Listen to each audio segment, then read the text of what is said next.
Hey guys, it's Riot. This is gonna be a one take for now. It's the new car. Just got it on Saturday. It's a 2000 Lincoln LS, 5-speed manual. Very rare, so this is gonna be just a tour of it. It's some of its quirks, stuff like that that I'm having to get used to before I get my license back, so I can actually drive the thing to its fullest, despite the fact it's high mileage at 216,000. From what I've read, these cars with the manual, or not with the manual, but with the V6, they'll do about 300,000 miles before the motor needs replacing. So I got another 80,000 or so to go. But give you a quick walk around there. Now, they only made 2,331 with a manual transmission, and it's a pretty rare car. As I said before, it's got the motor is an AJ30 made or designed by Jaguar. It was actually built by Ford motor for this car. The remote's kind of simple. There's the panic button. The red's the panic button. Blue is for the trunk. Circle is unlock. That's lock. The fun thing is I can actually lower the windows. So the windows are already down though, but I can actually hold the unlock button, lower the windows. Hit lock once to lock it, and then again to arm the alarm and to make sure it's locked. So there's that. I'll open the trunk for you. The trunk is it's big-ish, and this car is actually pretty good condition. There are some issues. There's it's starting to bubble there, and I did blast the paint off. It's an aluminum trunk. I did blast the paint off while I was washing it. It's peeling now, actually. I'm just doing that. It's coming off. It's a pretty big trunk. There's a few things that annoy me about it. Primarily the hinges. The hinges will get in the way if you load this thing up. So it's it's not bad, but it's not good either. There's a few things. There's two handles. There's one for the driver's side and one for the passenger side rear seat, because it's a split back. Flip those down, give extra room. This tag here is actually for the fuel release. You pull that, and that comes open. So, as I accidentally close it. So that's how that works. The box, there's just some extra stuff. New serpentine belt and fuel filter and some other stuff that the guy who I got it from on Saturday included. I'll show you guys the engine. The car does have some issues. It's missing. There's a limiter. Pretty much all cars have one of these. Well, this one ripped off. It's to keep the door from opening too wide, and on this car it ripped off when the previous owner had it. So there is that.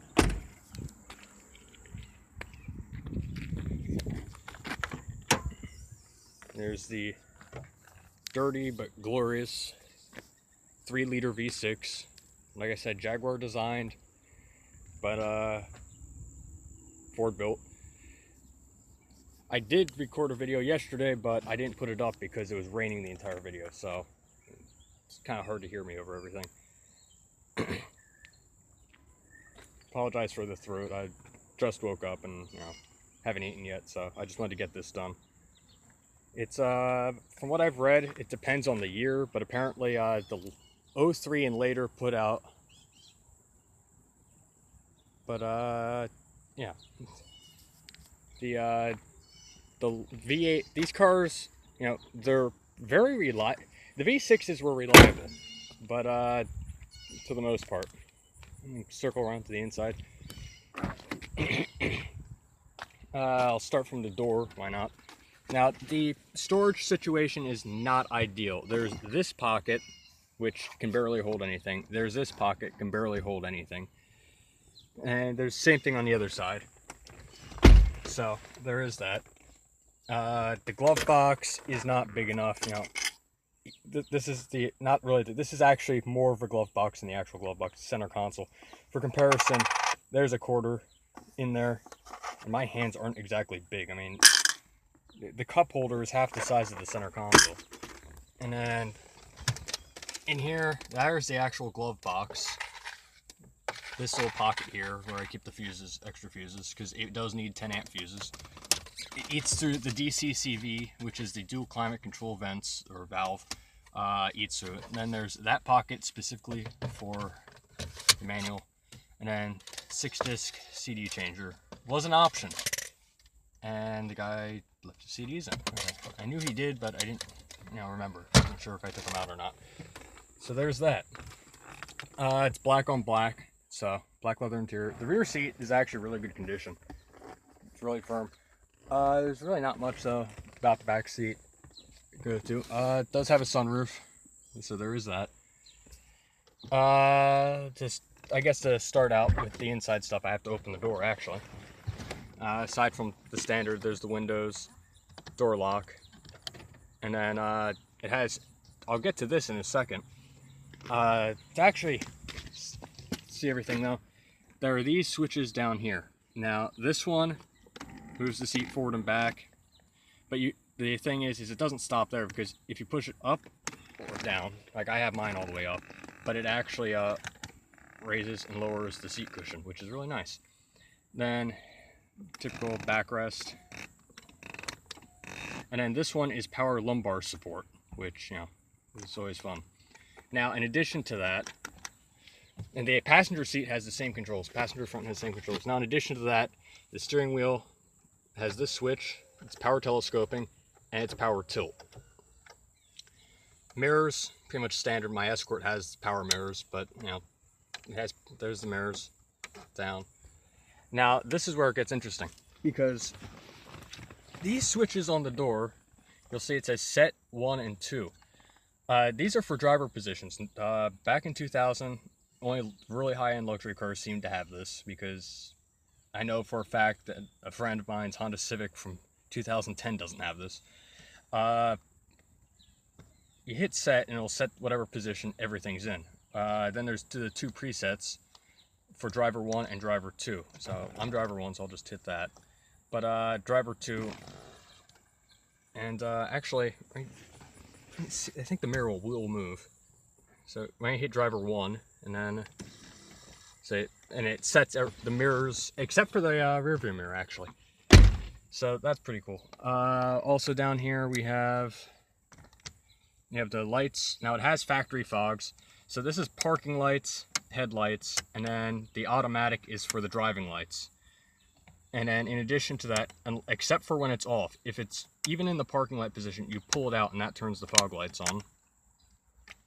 There's only one stalk on the entire steering wheel, and that's for the wipers and the indicators. You pull down, left, right turn, and then you pull it towards you and hold it, and that'll turn the high beams on. So that's how that works. There's actually 2. If you just kind of hold it towards you without clicking it, that's to flash to pass, and if you pull it all the way back, it'll turn the high beams on permanently. It'll shut the fog lights off, though, is the thing I don't like, because I like my lights. So moving on to everything else here. Actually, I need to close this up. I'm being blinded. Now these controls here, if I'm recalling correctly, you hold these 2 and then hit the center one to program when you're holding your garage door opener like 3 inches away, and you can actually program this as a garage door opener, which is pretty cool. So that's it for pretty much the really fancy electronics, and then we get down to I guess we can go to the steering wheel. This is cruise control. Yes, manual transmission, and it has cruise control. And then this is for the radio. There's a mute button.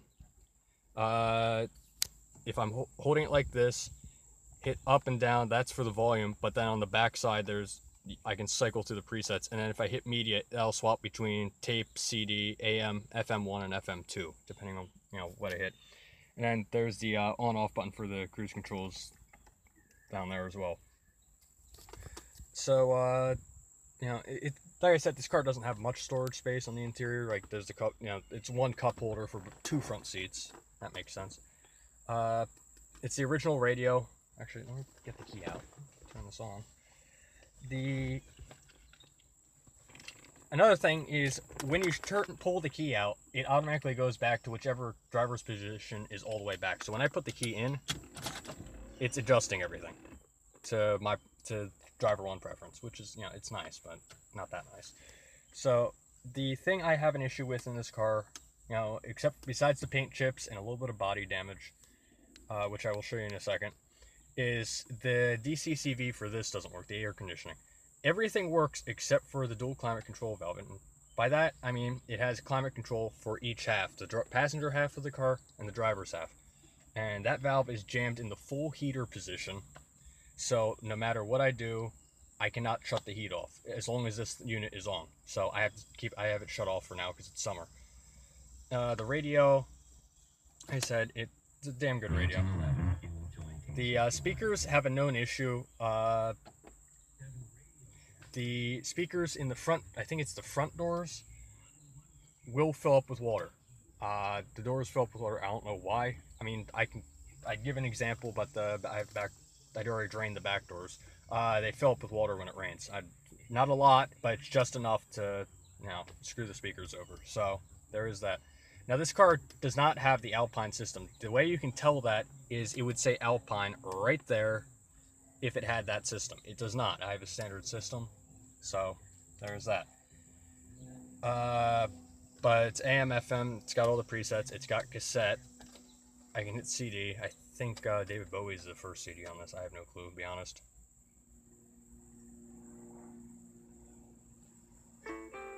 Yeah. But and I use the cassette player for when I hook up my MP3 player usually. Again, this is a stick shift, you know, really rare. So heated seats. It doesn't have air conditioned seats, but it has heated seats, which is nice. And the guy, I don't think the guy's, yep, no one's ever smoked in this car at all, which is nice.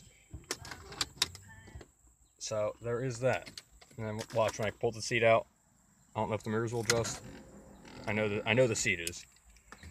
And I'll give you guys a quick tour of the back seat while I'm at it. This seat, or this door, does not... This is what I was talking about. The water getting in the door, that's all rust from water getting in the door. They didn't... Something with the drainage, I don't know. What the hell is that from? Okay. Back seats, for someone my height, is, you know, it's fine. I mean, it's not excellent, but... Yeah, here's what I mean with the fit and finish. Is that the door panel wants to come open. Actually, maybe out the sun, sit in the middle. So, you know, it got ashtray for the passengers in the back, and there are cup holders, but you have to fold down this little thing. There's no storage; it's just a cup holder. So, and that's really all there is. An interesting thing about this car is that it has a the radio antenna is actually that right there in the rear glass. More cars are starting to have that, I think. And at least the ones that don't have satellite radio, but you know, back in 2000, that was pretty high-end stuff. So, and plug that back in. The radio was not plugged in. That explains a lot. It's a little button system too. I don't know if you can see this. It's a little button system, and that is supposed to fit right there, but it's not doing that. So I'm not going to worry about it because I'm not driving this car. I'm not driving the car. The rear storage is actually better than the front. There's that. The same thing on the other side. And the rear passengers also get their own vents, which is pretty nice. Their own kind of like the dashboard vents. And actually, from back in the center, you can actually get a feel for the car a little bit better. I'll try not to scratch the interior. You can actually get a feel for just how big this car is. Now, this car is on the DEW 98 platform. Offhand, I do not know what the acronym stands for. But I was shared with the Jaguar S-Type, the Ford Thunderbird back in the early mid-2000s, if anyone remembers those, and the Jaguar XF, which they just stopped making a couple of years ago, back in 2015. So, you know, and there's actually, I found a forum, and on that forum is a list of every Jaguar wheel that will fit, that is a direct bolt-on for this car. Actually, I'm going to get out the pass on the other side.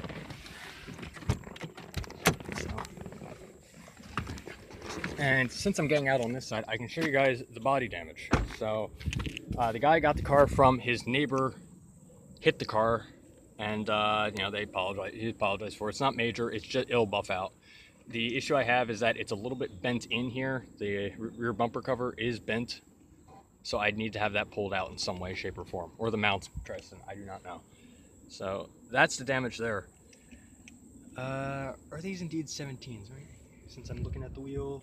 Yep, they are. These are indeed, so this is indeed a sport package. I just checked the tire size, and it has 17-inch tires, so that means, or 17-inch tires, so that means it's the wheels. So there you go. It's very nice. I was talking about the paint chips. I don't think I mentioned the paint chips. It's got small paint chips everywhere, mostly on the front. The clear coat is wearing off the top of the bumper cover, and actually the same on the back as well. But other than that, the car is in excellent condition. The you can see here, it's just starting to come off. Now, but for a 17-year-old car with 216,000 miles, you know, what would you expect? So this is a little tour. I started it up. I'm not going to rev it too much, even though it has stock exhaust and no one will hear it. Is it neutral? Yes, it is. Okay. Just gonna brace that there.